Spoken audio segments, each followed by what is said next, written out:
Assalamualaikum warahmatullahi wabarakatuh. Selamat malam Bu Mei.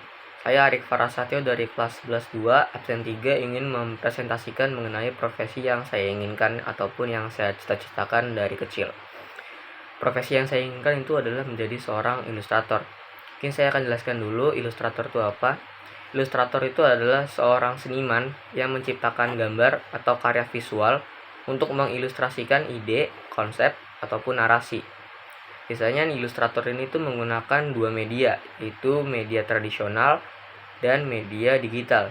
Media tradisional ini contohnya seperti lukisan dan gambar menggunakan kertas. Lalu untuk media digital itu contohnya menggunakan aplikasi gambar seperti Procreate ataupun Adobe Photoshop. Tujuan dari menggunakan media ini itu adalah untuk membuat gambarnya itu semakin menarik dan komunikatif. Ilustrator ini juga dapat bekerja di berbagai bidang seperti pembuatan buku anak-anak, majalah, iklan, desain produk, dan industri hiburan seperti animasi dan game. Jadi saya sudah membuat riset terkait profesi ilustrator. Pendidikan yang diperlukan itu pastinya umumnya itu sarjana, tapi ada pengecualian untuk seorang ilustrator yang memiliki portofolio yang kuat. Maksud dari portofolio itu apa? Portofolio itu adalah hasil karya ataupun ilustrasi dari seorang ilustrator. Jadi semakin banyak ilustrasi yang dibuat oleh seorang ilustrator ataupun ilustrasinya bagus, jadi itu akan membuat portofolio makin kuat. Kegunaan dari portofolio ini itu adalah agar klien itu dapat percaya dengan kemampuan kita sebagai seorang ilustrator. Tuh. Lalu ada keterampilan yang diperlukan. Yang pertama itu adalah kemampuan menggambar dan visualisasi yang baik. Biasanya klien itu akan memberikan ide, konsep, ataupun narasi. Nah, kita sebagai seorang ilustrator, kita pastinya perlu memvisualisasikan ide, konsep, ataupun narasi dari klien kita. Makanya kita memerlukan kemampuan untuk menggambar dan visualisasi yang baik. Lalu ada penguasaan software desain grafis seperti Adobe Photoshop dan Procreate.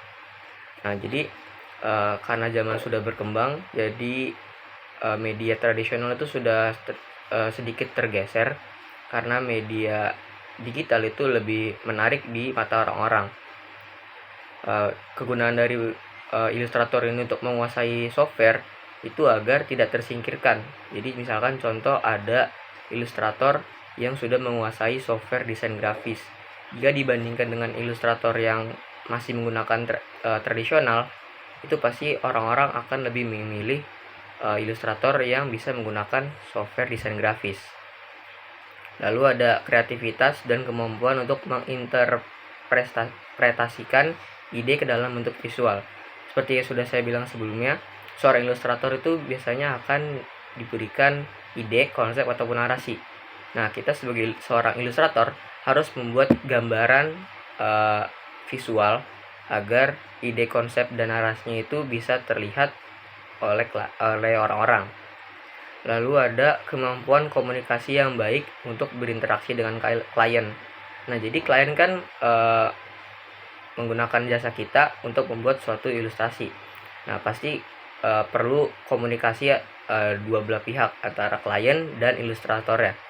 Makanya kita perlu terus-menerus komunikasi dengan klien agar ilustrasi yang kita berikan kepada klien kita itu sesuai dengan apa yang klien mau. Lalu misalkan contoh ada contoh kasus ilustrasinya itu nggak sesuai sama klien, itu pasti diperlukan revisi. Nah, kegunaan revisi ini itu adalah biar ilustrasinya itu sesuai dengan klien mau. Lalu ada manajemen waktu dan kemampuan untuk memenuhi tenggat waktu. Jadi biasanya ilustrator itu ada deadline ya, agar si klien itu nggak nunggu lebih lama. Misalkan di perjanjian, kalau dia membuat suatu ilustrasi itu diperlukan waktu 2 bulan. Nah, jadi dalam waktu 2 bulan itu ilustrator itu mengerjakan seluruh ilustrasi yang diinginkan oleh klien. Nah, jika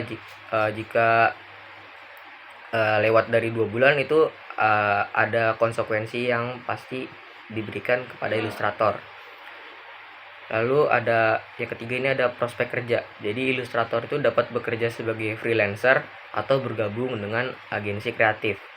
Lalu ada berpeluang untuk bekerja di industri penerbitan, periklanan, animasi, dan game development. Lalu ada juga berpotensi untuk berkolaborasi dengan penulis, desainer, ataupun brand ternama. Ini contoh kasusnya seperti ada seorang penulis yang ingin membuat buku novel. Nah, dia itu ingin membuat ilustrasi di buku novel tersebut ataupun membuat cover dari buku novel tersebut. Nah, dia harus berkolaborasi dengan seorang ilustrator. Lalu yang terakhir itu ada gaji. Gaji ilustrator ini bervariasi ya, tergantung dari pengalaman, lokasi, dan jenis pekerjaannya. Di Indonesia sendiri itu gaji rata-rata ilustrator pemula itu berkisar dari 3 sampai 5 juta per bulan. Kalau ilustrator yang sudah berpengalaman itu bisa mendapatkan 7 sampai 15 juta per bulan. Lalu ada freelancer atau ilustrator independen. Jadi mereka ini mendapatkan hasil itu dari jumlah klien ataupun jenis proyek yang mereka kerjakan. Jadi semakin banyak proyek yang mereka kerjakan, maka hasil yang mereka dapatkan juga akan semakin banyak. Jadi ini yang perlu digarisbawahi itu adalah gajinya ini tuh bervariasi tergantung dari pengalaman, lokasi, dan jenis pekerjaannya.